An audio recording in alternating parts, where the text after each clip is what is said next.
renglón 44 al 54, donde nos dicen que clasifiquemos los ingresos que tuvo la empresa o la entidad, ¿sí?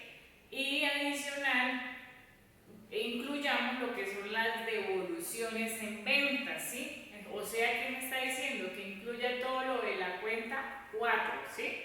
Lo de la cuenta de ingresos. En el ejercicio que se les colocó, entonces, ¿qué había? Ingresos brutos de actividades ordinarias, ¿sí? O sea, lo de la 41. Habían también otros ingresos que son de la 42. Entonces, no decía que había devoluciones en ventas, ¿sí? ¿Esto qué quiere decir? Que en la casilla, en el ítem donde dice ingresos brutos de actividades ordinarias, debo colocar los 163.114.000, ¿sí? Y en el ítem donde dice otros ingresos, debo colocar 6.924.000, ¿sí? Para un total de ingresos brutos ¿de cuánto? De 170.038.000, ¿sí? El ejercicio no tiene devoluciones en ventas, o sea que mis ingresos totales me vienen dando los mismos ingresos brutos, porque el ejercicio que se les planteó no tiene devoluciones en venta. Si hubieran devoluciones en venta, ¿qué se hace? Se restan, se llevan acá, se colocan en el ítem las devoluciones en ventas, ¿sí? Pero donde dice ingresos totales, pues me va a disminuir. Ahí me dice que coja mis ingresos brutos y le reste las devoluciones para que me dé mis ingresos totales, ¿sí? Si hubieran ingresos por dividendos, también van dentro de los renglones 44 al 54, ¿sí? Del 44 al 50, usted reclasifica todos los ingresos, ¿sí? Y del 51 al 54 viene la parte de devoluciones, ¿sí? Entonces, deben tener en cuenta que para la empresa todo lo que recibió en ingresos deben incluirse en ahí, ya sean como otros ingresos, como ingresos por dividendos o los ingresos de actividades ordinarias, ¿sí? Dentro del ejercicio también están los costos en venta. Ya estos vienen del renglón 55 al 60. Ahí viene cada uno de los ítems donde me dice cuánto tuvo en costos de venta, cuáles son los costos de venta dentro de los estados financieros, lo de la cuenta 6, ¿sí? La cuenta de costos. Entonces, ¿cuánto tuve en costos de venta? Los incluyo ahí. ¿Cuánto tuvo dentro de gastos de administración? También los incluyo. Gastos financieros y otros gastos que vienen ahí relacionados dentro del mismo formulario 110. Entonces, dentro del ejercicio están los costos de venta por 102.823.000, los gastos de administración por 66.752.000, los gastos financieros por 8.201.000, ¿sí? Para un total de ¿qué? En gastos, costos deducibles, ¿sí? 177.776.000. Bueno, ahora sí, del renglón 63 al renglón 65 procedemos a revisar si dentro del periodo nos dio pérdida del ejercicio o utilidad del ejercicio, ¿sí? Para eso, ¿qué tenemos que hacer? Tomamos los ingresos netos o ingresos totales, ¿sí? Después de haber deducido las devoluciones, que nos dio 170.038.000. Le resto los costos y gastos deducibles o costos y gastos del periodo, ¿sí? Que me sumaron 177.776.000, ¿sí? Ahí, si yo cojo mis ingresos netos menos mis costos y gastos deducibles, me da una pérdida de 7.738.000. Entonces, hay uno de los ítems donde dice que utilidad del ejercicio, pérdida del ejercicio, pérdida líquida. En este caso, la empresa, ¿qué tiene? una pérdida, ¿sí? ¿Sobre qué tributa la empresa en este caso cuando hay una pérdida? ¿Sí? Cuando hay pérdidas, recuerden que habíamos hablado que yo tributo sobre la mayor, sobre mi renta gravable o sobre mi renta presuntiva. Ahí sí tenemos que sacar la renta presuntiva y tributar ¿sobre qué? Sobre mi renta presuntiva porque no tengo renta líquida, ¿sí? O sea que en este ejercicio da pérdida del periodo, ¿sí? Bueno, en este caso, en el ejercicio, lo único que nos están dando para la depuración de la renta presuntiva, ¿sí? La renta presuntiva, ¿cómo se depura? Si la empresa tuviera dividendos, entonces los dividendos se saca la proporción de patrimonio bruto y patrimonio líquido del año anterior, ¿sí? A eso se le saca el 1.5, pero en este caso pues la renta presuntiva la vamos a manejar por el 1.5 a la tarifa establecida, ¿sí? Entonces, como nos dio pérdida del ejercicio, tenemos que tributar sobre la renta presuntiva, ¿sí? Entonces, ¿qué me dice? Que patrimonio líquido del año anterior, que es el que está en el ejercicio, por el 1.5% de la tarifa de renta presuntiva. Quiere decir que yo tributo eso de 7.830.035, pero recuerden que se aproxima, entonces 7.830.000. Entonces en el renglón 69, donde me dice coloque mi renta presuntiva, la debo colocar ahí. ¿En cuál otro renglón también? Donde me dice totalice, en el renglón 71 me dice que coloque mis rentas gravables distintas ¿a qué? A los dividendos y gravados. Ahí iría el valor de los 7.830.000, que es por lo que yo voy a tributar, ¿sí? Adicional, dentro del renglón 71 al 74, ahí ya me habla de otro tipo de tarifas, de dividendos. Entonces, en este ejercicio no aplica esas tarifas, ¿sí? Renglón 75 al 78 me dice que ingresos por ganancias ocasionales. ¿Cuáles son los ingresos por ganancias ocasionales?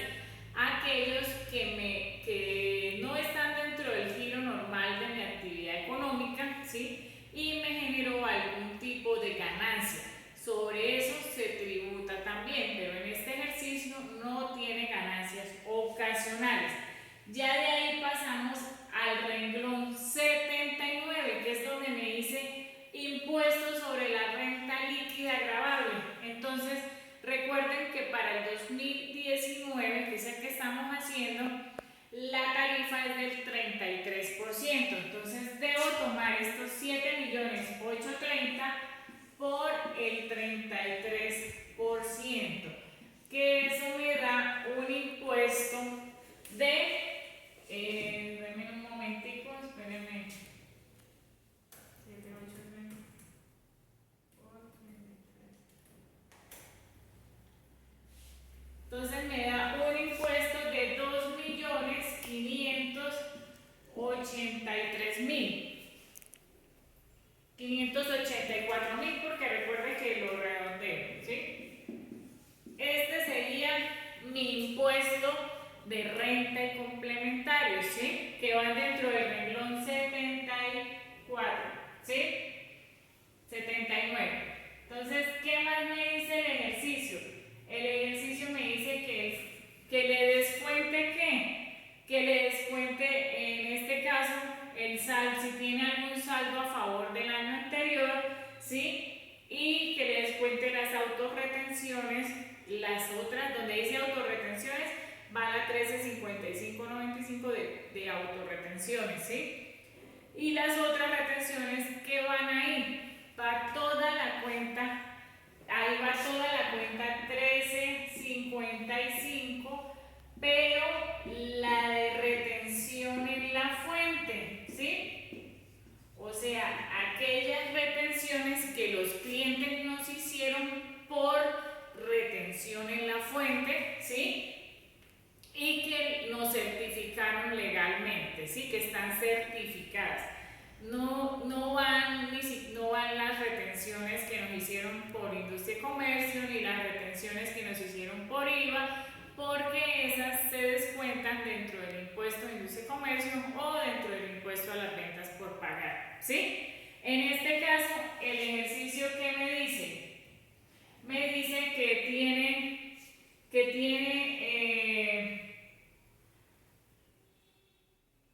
que tiene un saldo a favor en renta del año anterior, ¿sí? Entonces, 2.584.000, que después de haber sacado el impuesto, ¿sí? Entonces, estos 2.584.000, que es el valor de mi impuesto, me está diciendo que tiene un saldo a favor. ¿De cuánto? De 3.853.000, ¿sí?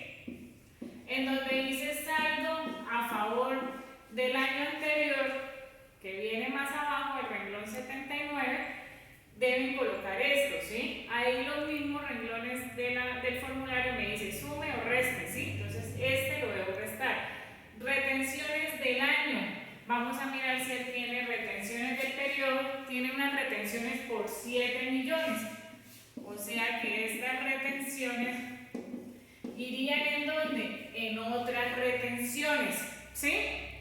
Entonces, como va en otras retenciones, ¿qué hago? Lo resto, ¿sí? Entonces, todo esto lo debo restar. ¿Qué cuánto me da? Entonces, si quiere pausa un momentico. En este caso nos da un saldo a favor, ya no es un saldo a pagar, sino un saldo a favor de 8.269.000, ¿sí? Para hacer el anticipo de renta del año siguiente, pues como tengo bastante saldo a favor, ¿sí? Yo incluso, si quisiera, puedo anticipar todo eso para el año siguiente, ¿sí? Para que me queden sin saldo a favor. Pero, ¿cuál es la norma para hacer el anticipo del año siguiente? Entonces me dicen que el impuesto de renta, ¿sí?, del año anterior, ¿sí?, y el impuesto de renta del año que está presentando, ¿sí?, el año gravable, ¿sí? Entonces hay dos formas de hacerlo, ¿sí? Una es promediando, ¿sí? Entonces, digamos que el impuesto de renta del año anterior me hubiera dado 1.000, ¿sí? Y del año gravable de este año me dio 2.000, ¿sí? Entonces, si yo lo promedio aquí, entonces, ¿cuánto? Lo que hago es que lo sumo, ¿sí?, y saco el promedio, ¿sí? ¿El promedio de qué? Pues el promedio de los dos. En este caso el promedio pues sería 1.500, ¿sí? Ese sería mi promedio, ¿sí? Entonces sería 1.500. ¿Qué me dice? Que a esos 1.500 le reste las retenciones de ese año. Entonces, si tuvo 500 en retenciones, quiere decir que me da un anticipo de 1.000, ¿sí? Estas son retenciones. Esto es el promedio, ¿sí? Y este sería mi anticipo para el año siguiente, ¿sí? Esta es una forma, pero ¿cuál es lo ideal? Que usted analice las dos formas, cuál de las dos le da mejor al contribuyente y hace alguna de las dos. La otra forma es el impuesto de renta del año gravable. Acá me dice que me dio 2.000, ¿sí? Y me dice que le reste mis retenciones, que son estas, 500, ¿sí? O sea que me da un anticipo para el año siguiente ¿de cuánto? De 1.500, ¿sí? Lo que quiere decir que en este caso, pues el más favorable sería ¿cuál? Sería 1.000, que es el anticipo menor, ¿sí? Pero ahí sí ya depende del contribuyente. Como en el ejercicio que hicimos nos dio saldo a favor, nosotros podemos anticipar para el año grabable siguiente, podemos, como no tenemos los datos del impuesto del año anterior, sino tenemos el promedio del año que estamos presentando, entonces podríamos hacer la opción únicamente no tendríamos en cuenta el promedio, sino, entonces miremos cuánto fue lo que nos dio en el impuesto, 2.584.000. 2.500.000, entonces, impuesto del año, ¿sí? 2.584.000, ¿sí? Me dice que le reste las retenciones, ¿sí? Si yo le resto las retenciones, en este ejercicio no me da para yo hacer un anticipo de renta para el año siguiente, porque me va a dar, ¿qué? Negativo, ¿sí? Entonces, lo ideal es aconsejarle al contribuyente que deje como anticipo para el año siguiente de ese saldo a favor, digamos, unos 5 millones de pesos, para que su saldo a favor no sea tan alto, ¿sí? Y lo puede hacer normalmente, ¿sí? ¿Listo, chicos? Yo espero que hayan entendido y cualquier cosa las aclaramos en clase.